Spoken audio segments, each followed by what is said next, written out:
नमस्कार बंधुगण आम चैनल रे आपण मानकु स्वागत करूछि।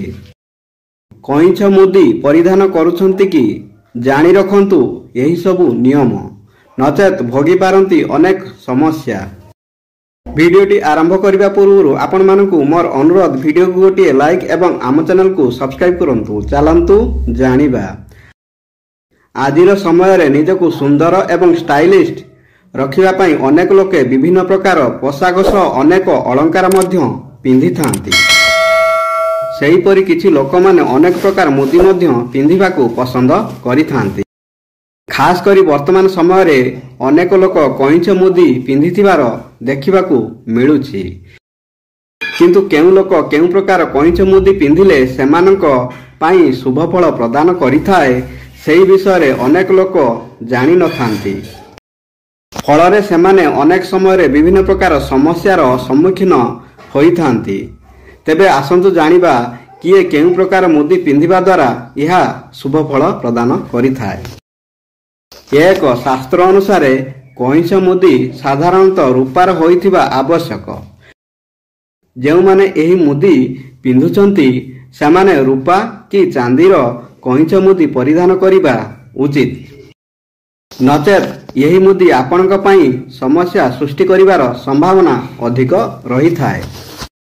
दुई पुओ हेउ बा झियो यही कइंच मुदी को सर्वदा डाहण हाथ रे ही पिंधा जाई थाए। डाहण हाथर कनिष्ठ वृद्धा एवं तर्जनी आंगुली रे कइंच मुदी पिंधिबा उचित नुहे। मध्यमा किंबा अनामिका आंगुली रे यहाकू परिधान करंतु। एपरि करिबा द्वारा जीवन रे सुख शांति लागि रही थाए बोली शास्त्र रे मान्यता रहिछि। 3 ज्योतिष शास्त्र अनुसार कइंछ मुदी सबु राशि रो व्यक्ति परिधान करि परिबे नाही। केवल मेष सिंह धनु एवं कुंभ राशि रो लोक यही मुदी को पिंधि थांती। कइंच मुदी परिधान करिबा द्वारा यही राशि रो व्यक्ति मानकु अनेक शुभ फल मिली थाए।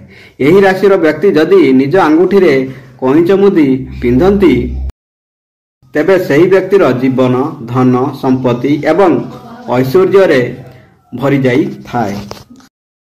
4 सही परि कन्या राशि बिछा राशि मीन राशि रो लोके कइंच मुदी पिंधिबा द्वारा यह सेमानंकु अशुभ फल प्रदान करिथाए। तेणु यही राशिर लोके निज हाथ रे कइंच मुदी पिंधिबा अनुचित।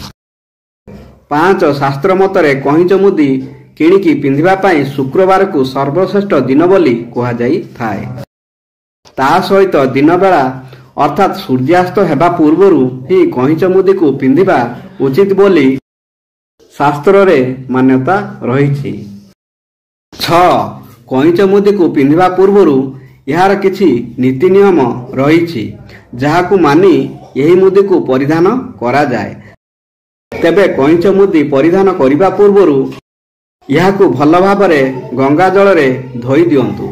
तापरे प्रभु नारायण एवं लक्ष्मी मातांक पाखरे याहाकू पूजा करी यहा उपरे पंचामृत सिंचन करी पिंधंतु। एपरि करिबा द्वारा व्यक्ति पई यह बहुत शुभ फल प्रदान करिथाए। यह सह प्रभु नारायण एवं माँ लक्ष्मींकर असीम कृपा दृष्टि मध्य सही व्यक्ति उपरे रही थाए। फलरे सही व्यक्ति निजर प्रत्येकटी कार्य रे सफलता पाई थाए। बंधुगण वीडियोटी भल लागिले वीडियो को गोटे लाइक एवं आम चैनल को सब्सक्राइब करिया को भूलिबेनी।